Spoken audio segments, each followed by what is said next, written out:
ज़ैनब आबिद मिलियो। काथे मिलियो आबिद तोसां? उनजे घर वियो है छा? न को खुदा न करे जो मां उनजे घर वञा। त पोइ उहो तोसां मिलियो काथे? बस अल्लाह भुलायो अथसि, रस्ते ते मिलियो। छा पे चयईं? खामखा जी बकवास पियो करे मुंहिंजी किरन धीउ लाइ। छो अञा असांजी धीअ जो आंड्रे में वकड़ अथसि छा? असांखे छा कंदो, भली वते मुंहुं मथो पिटींदो। कुलसूम तुंहिंजे भाउ जेका कई आहे न उहा विसारण जहिड़ी नाहे।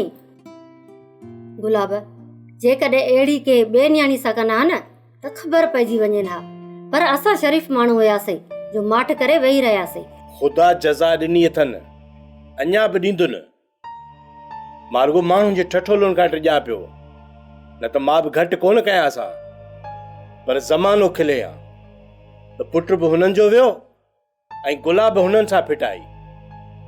इन जे करे मां माठ करे वियुसि, न त मूंखे पंहिंजी धीउ किरन कोड़ी थोड़ी आहे। बाबा चाचा आबिद जे लाइ पंहिंजी दिलि में एॾी नफ़रत छो था भरियो? आख़िर हू तव्हांजो वॾो भाउ आहे।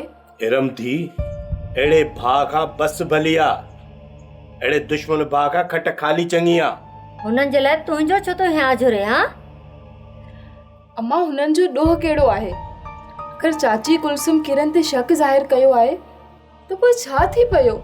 हुननि जो बि त घर तबाह थियो आहे न।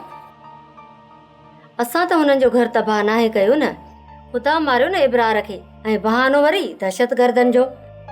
इन में मुंहिंजी धीअ जो कहिड़ो ॾोह? ख़ुदा जी मार पवंदी उन दहशत गर्दन खे। पर अम्मा इन ॻाल्हि खे पचारण सां दुनिया खिलंदी तव्हां ते। छो था माण्हू खिलायो बाबा ते? इरम थी जिन माण्हुनि खे खिलणो हो सो खिली छॾ। मूंखे हाणे वीचार घटि आहे छो त मुंहिंजी धीउ किरन पंहिंजे घर में हाणे ख़ुशि आहे। पुत्र केरु हुयो ऐं रहमान पुट किथे आहे? बाबा रहमान खे कंहिं अगवा कयो आहे ऐं हुन जी आज़ादी जो को शर्त रखियो अथनि। शर्त? कहिड़ो शर्त पुत्र? किरन जी तलाक रहमान जी आज़ादी जो शर्त आहे बाबा। छा किरन खे तलाक? हाँ बाबा, जेकॾहिं मूं हुननि जो शर्त मञण खां इनकार कयो त हू मुंहिंजे पुट खे बि डॉक्टर इब्रार जी मारे छॾींदा बाबा। बस इन में ॾोह असांजो आहे पुत्र। तूं त राज़ी कोन हुई, बस असांखे माफ़ कर पुत्र। ड्रामा सीरियल सिलसिला मोहब्बतुनि जा तमाम एपिसोड्स ॾिसो हाणे HD क्वालिटीअ में। विजिट करियो असांजो YouTube channel Sindh TV HD drama.